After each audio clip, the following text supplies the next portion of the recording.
大家好，今天呢，我们来进行的呢是这一台 Focus ST 的1000公里检查。那大家可以看到呢，目前车辆的里程数是1360公里。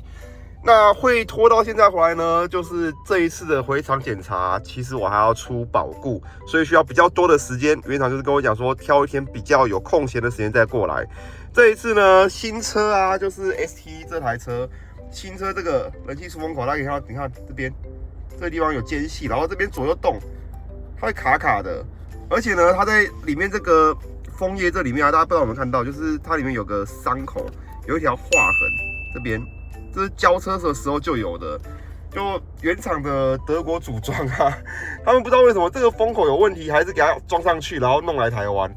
所以后来呢，他们就是帮我订料件，在这边很感谢国风厂啊，就是这一次我们一样会回国风厂去处理。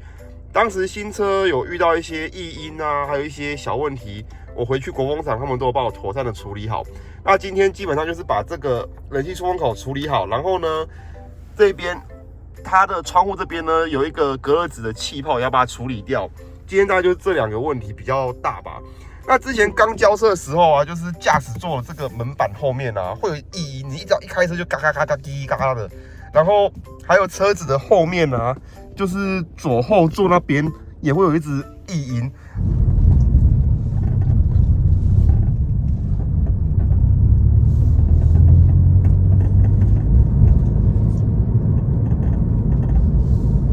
反正那时候新车刚交车啊，就是这边有异音，后面有异音。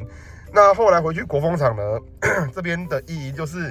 德国原厂他们在组装的时候，驾驶座这一片门的后面的螺丝啊，基本上都没有上紧。他们不知道是扭力设定有问题还是怎么样，反正门板后面的螺丝啊都没有上紧。国风厂的技师就是帮我把门板拆下，一个一个上紧之后，现在状况就好很多，基本上不会有异音了。那在左后座的部分呢，则是那个锁扣没有上到油，原厂帮我上个油就好了，都是一些小问题啊。但是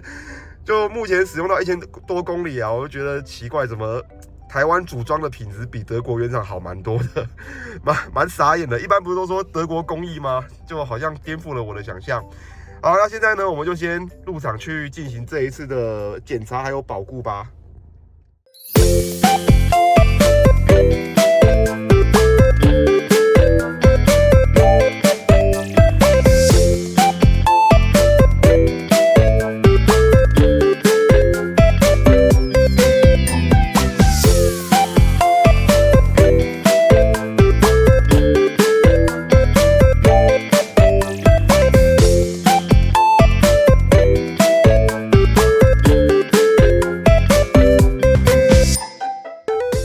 现在时间呢已经11点半了，经过1个多小时，我们的出风口换好了。这一次很感谢国风厂的帮忙，大力的后勤支援，帮我把这个出风口料架很快就叫到，然后就换上去。这新的这个你看，就是它这边啊就没有间隙的镀铬条就没有间隙，而且作动起来是顺的。我那是卡的，然后这个里面啊就是也都是干净的，没有什么伤口之类的。刚刚师傅他们在猜，也是说，奇怪，那个怎么德国那边出风口有这个瑕疵，还给它装上去。然后刚刚就是国风他们很细心，他们是等会拆的师傅忙完之后才来处理我的车，他们没有就是时间到了，那就是进去然后开始拆，然后拆受伤。因为师傅跟我分享是说，以 Focus Mark IV 跟 4.5 它的这一条在右手边这边啊，很容易拆断掉，它那边的卡榫是不一样的。那它这边的卡扣呢是比较好拆的，所以说它拆是要有个技巧，就是这个萤幕要拆掉，然后这边要有点技巧把它挖起来，然后再把出风口拿下来换上去。它的这个技巧如果抓准的话，那其实就是拆这一半边，然后出风口就可以换下来了，而且不会伤到这边的卡扣。那如果说没有经验的人来拆的话，可能卡扣就会受伤。所以这边就是新的出风口已经顺了。那这一次就是做1000公里的检查，然后没有任何的收费，因为我想说大概再跑个一段时间，然后再把这个磨合油换掉。我上网去做功课是说建议大概1000公里先不要换，就是检查。原厂手册也是建议检查，然后大概开个3-5千吧，再把这个磨合油给换掉，车子的这个磨合效果会比较好一些些。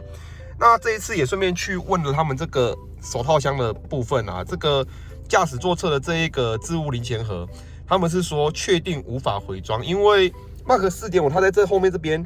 有一块模组。ST 也是一样，也是有那个模组的，所以那个并不是国产版本才不能装，进口的也不能装回这个零钱盒了。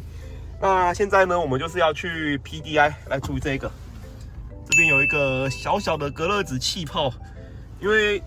国风他们是说这个是 PDI 他们的权责，要给他们处理，所以现在我就准备开车回去 PDI， 应该大概再开个10几分钟回去吧。总之这一次很感谢国风厂，就是他们帮我处理好这个问题，而且这辆 ST 啊，我真的觉得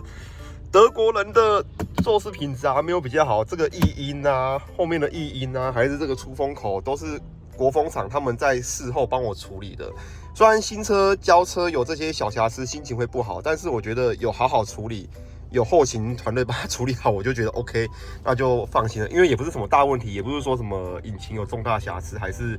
车子底盘有什么瑕疵。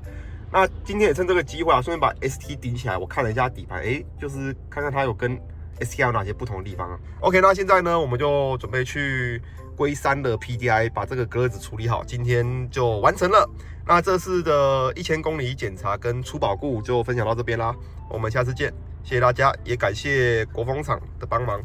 好，拜拜。